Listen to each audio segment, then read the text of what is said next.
Good day, my friends. My name is Tracy Repchuk, and I'm the host of Reach Millions TV, an entrepreneurial lifestyle and learning channel where I will educate and introduce you to some of the greatest powerhouses in their fields. As an entrepreneur for over 37 years, I've had the good fortune to appear in Forbes over 27 times, speak in 39 countries, appeared on NBC, ABC, CBS, Fox, won awards from the Senate, the Assembly, the White House, and President Obama, written 9 #1 bestsellers. And from that journey, I reached millions with my message. So I wanted to show you and introduce you to the people that can help you to find more leads, make more sales, and reach millions with your message. You can find out more about me at tracyrepchuk.com and reachmillionsacademy.com. And today I have the exciting topic for you of copywriting that converts. This is the way that if you've ever heard about making money while you sleep, this is one of the methods that allows you to be able to do that. The power of your copy is one of the catalysts to when people come and read your content online, that's where they're going to develop that connection rapidly and gain that momentum that they need to make a purchase. Now, I think we can all agree that copywriting is everywhere. It is on your websites. It is when you go to your speaking engagements and you're on the stage, whether you've scripted in particular, it's important what you say. It's gone so far as to really be connected to like neuro-linguistic programming, NLP, to where there's power words and there's ways to say something that increase the influence.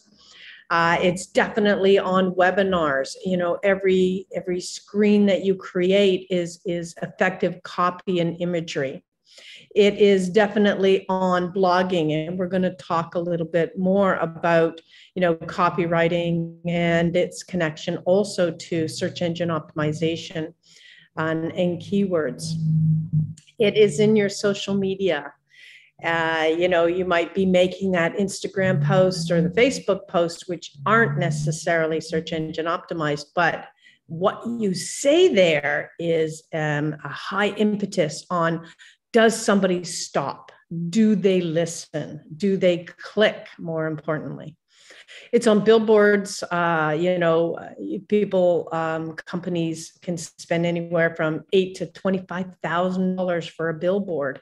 You bet it had better be effective copywriting so that as you're sitting in your car or driving by, something attracts you to where you will, record the phone number or the web address. And it really makes you have to think rapidly. And they have, sometimes less than a website, especially if you're driving and where it's located. It's in magazines, headlines. And we're going to be talking a little bit today about headlines. When you go past, and you see Vanity Fair, you see Inquirer, you see GQ, you see Women's Day, any of the magazines and the little news papers that are out on the stands, they have had millions invested in copywriting of headlines because, they're competing massively in that one stand and that one location. And they have to, rapidly draw you in and make you purchase. And again, that's why headlines are so key, and studying magazines is a very good way to understand the value of good copy. Direct mail, especially if you're dealing with postcards or you're sending out a letter. It's very important. That's a high cost. Now we're getting into hard costs of mail. And even though it's not common anymore, when you do engage in it, then you had better have really good copy. And your books, right? When you're creating your title for a book, copy is key. If you want to sell it, if you want to have somebody, go on Amazon and look for your book based on searching again, that's a keyword based thing as well. A lot of times people will just come up with a title simply based on what they like. And if you really want to sell a lot of books, the copy also needs to be effective, especially with the book as well. The back jacket of the book is key for when you're in physical stores, especially one of my first books came out in physical stores, and you're competing. People are flipping and they're taking a look at what's on the back. And then the copy to promote a book is, of course, key. And then internet emails is vital. All your emails are pure, beautiful copy. It starts with the subject line, and then it goes into the body of that email. And it's important that all of these pieces are effective. So how do we increase conversion? There is an age-old formula called AIDA, and that stands for awareness and attention, which means we need to grab the attention quickly, and that's done with headlines.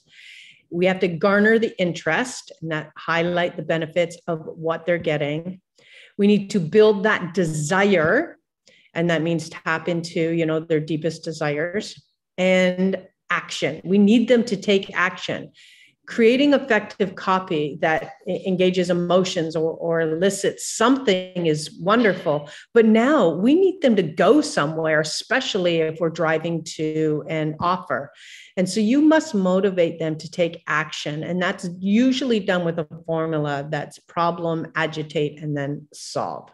So we're going to take a look individually at this formula. So first, let's take a look at the 4 U's of an effective headline. And that is, it must be unique, ultra specific, useful, and urgent. The more a headline encompasses these 4 features, the more powerful it actually is. So it's important that you really leverage these pieces in each of your headlines. Now, sometimes it's difficult to embed all 4, but when you can, that is where you have that magical moment for sure. Now, if we took a look at the A of the AIDA formula, awareness and attention, let's take a look at 4 major categories of headlines. There are so many headline examples out there, but we're going to look at the 4 major types. The first is a question headline. And so I'm giving you an example here. So what is the number one difference between making $100 and $100,000 on the internet? Now, you'll notice in this situation, I've highlighted some colors in pinks. That means you can put your data in there and automatically have a plug and play headline. So what is the number one difference between, selling $100 and $100,000 in your store? Between creating art that sells and doesn't, So it's in kind of this difference formula. The next one is a how-to headline. So again, how to make money on the internet in 3 easy steps you can do in under 1 hour. You'll notice here, this is where that specificity or that, one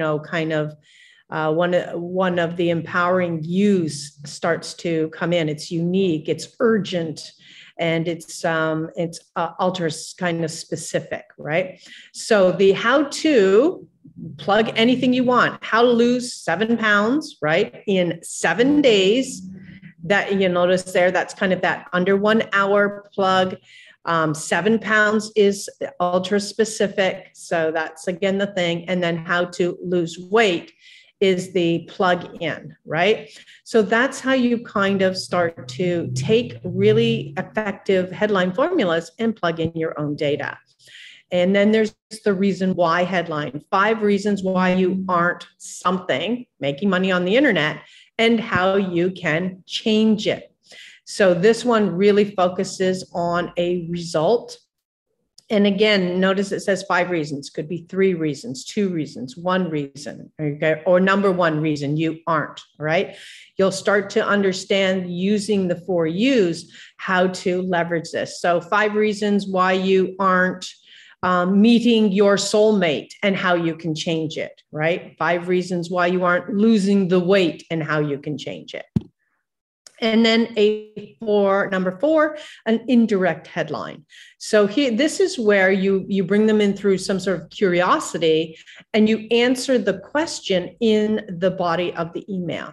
So only 2% of the population knows about this blah secret, internet secret, diet loss secret, right? Relationship secret, interior design secret, legal secret, building your business secret, anything you want, you can kind of plug into that and leverage. And you can change, of course, the 2% based on the reality of your marketplace as well.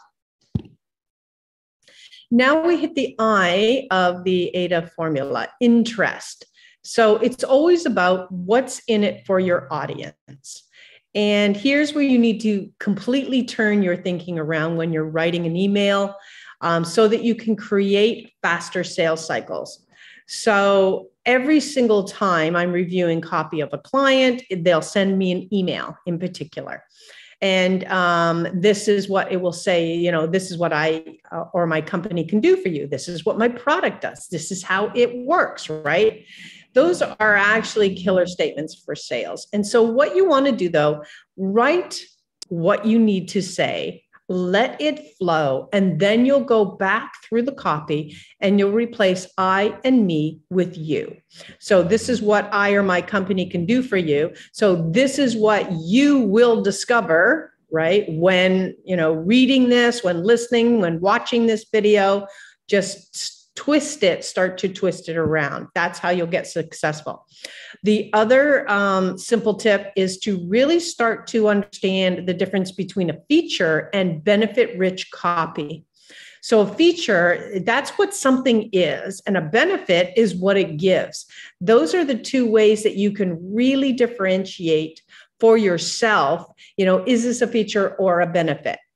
And so let's say it says, heats up in 3 minutes. That could be a meal, an oven, a toaster, something, right? And so what does that give? It gives you the faster meal. So when you're creating the copy, you're not going to focus on that heats up in 3 minutes. You're going to focus on, if you want a faster meal, if you want a gym or a workout that fits your schedule, if you want to get a situation where you have no more tangled cords, right? Those are the things that you want to hone in on. It's always about what does the person end up with, like it says, what it gives, right? And again, you might buy a set of golf clubs, which are graphite and, titanium and this and all of these features, right? But what are you looking for? You're looking for how do you easily hit a ball further? And so that's what you have to constantly be thinking with when you're writing copy, because you're writing copy for the prospect, right? For that consumer. And a feature might be adult only resort, Virgin cruise, adult only cruising right now. And what does that give you? Relax, stress-free, right? Guilt-free kind of time for yourself, that type of thing. So you want to really focus in on that. And then in order to do that, you have to understand who is your target market. And so you need to know the demographics. What is their age, their gender, their occupation, their marital status, income, education, race. Start to think in terms of these identities, because your copy is going to have to speak to this. And so let's take a look here. If we take a look at age, right? Baby boomers are 46 to 64, Generation X are 65 to 79, millennials, Gen Y, next gen, 80 to 94, and Gen Zers are 95 to 2012. So when you are creating your copy. If you are generic, right, or this will help you, with your skin, for example, right? No one's going to pay attention. But let's say you're, of course, dealing with an older woman. This will help you defy, wrinkles. And this will help you look younger. This will, get rid of age spots, things that speak to somebody who's older. Obviously, when you're younger, you're not thinking about that, but you might be thinking about acne, right? Pimples, spots, so you'll notice in just that little scenario there, the difference in the thinking, the mentality, and then that has to go into the copy.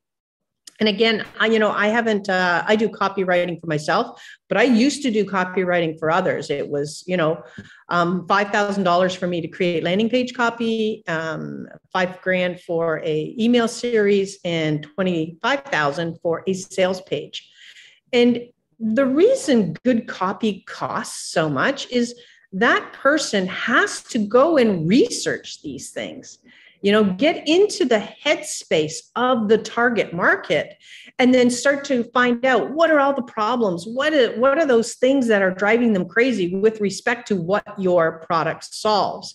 It's not just, kind of coming up with a few lines here and there. There is an art to good copy.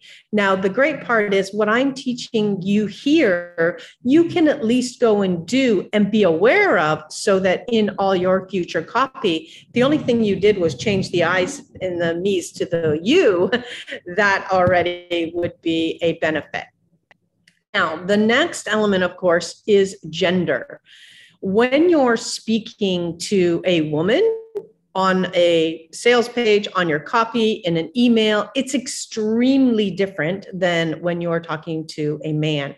Men, of course, are very statistics oriented. They just want to know, certain elements, whereas a woman often buys based on emotion. So the copy framework is extremely different. Men are very fact oriented. Women want to feel something when they're looking at an item or possibly purchasing an item, and they really want to know that outcome and benefit of grabbing something like that. So it's important to understand as you're communicating, especially if you're a man communicating to a woman's market or vice versa, you have to get in that headspace to optimize conversion. That's really what that is for. And again, men's problems when it comes to, of course, that's what people are seeking, right? A resolution to their problem. Men's problems are very different than a woman's, right? So it's again important that you understand when you're writing, it is for a very specific target market. Now, that does not mean, though, I'm just going to caveat that a little bit. It doesn't mean that you're wiping out the opportunity to tap into some other markets. You absolutely will. It's just important for you to know that it's going to convert better for one specific. It's better to, have that net to pull in that specific fish. And hey, if you get a lobster and a crab and some minnows and trout and some other things in there, great. Now, here's the D for desire. And this is the AIDA formula, point number 3. So in order to build the desire, you have to understand that people operate in one of two ways. One is from pain. They want to get rid of, their desire is to get rid of pain. And the other is passion. So that is a general desire. They want something. And so you need to take a look at what problem do you solve. Now, in the case of a pain, right, the desire for this person would be to get out of the overwhelm and frustration of all of the paperwork they might be in. These guys might want to get out of the pain of a bad relationship. Their desire is to improve their relationship, to remedy the problems that they're having, to build a closer connection, to communicate better, right? There'll be all of these desires that you have to tap into. And when it comes to a pure passion, of course, pets, anything to do with pets, anything to do with the beauty industry, all of these are passions that people buy, period. Pets, weight loss, anything to do with, looking better. Those are all either trying to resolve a pain or it's a pure desire. Golf is an example too of a pure passion. Somebody who is passionate about golf, they're going to automatically have that desire. And now it's our job to increase it in order to convert to a sale. And often when you are particularly working online, you have to understand that, of course, our good old friend Google is picking up the keywords, which means when you are building good copy, to also embed the keywords and be search engine optimized, as it's called, with the phrases that people are actually searching for, is a very powerful way to pick up markets that you normally wouldn't have tapped into. This heavily applies, of course, to YouTube, number 2 search engine in the world. So any videos you're putting out and that content that you're using to describe the video, to title the video, the tags that you're using, and of course, any copy that you're using in your website, your landing page, articles, blog posts in particular, all that needs to be search engine optimized and keyword based, as well as being good copy that relates to and causes people to connect to something that they desire. Domains are a great way to automatically tap into a keyword so that you can garner the attention that you're looking for from your target market, which is the whole point of this. So when you tap into keywords that people like real relationship success and empowering sleep success and money without limits and your $1 million design, all of these things that people are looking for, when you grab the domain name for a product in particular, because this would be a sales page item or it can be a landing page, depending, I have fast action results. That is an example of keyword-based landing page. It's important to understand that, of course, copy applies to keywords and domain names just as it does for a headline. Now, if we take a look at the A for action, this is what copy is all leading to.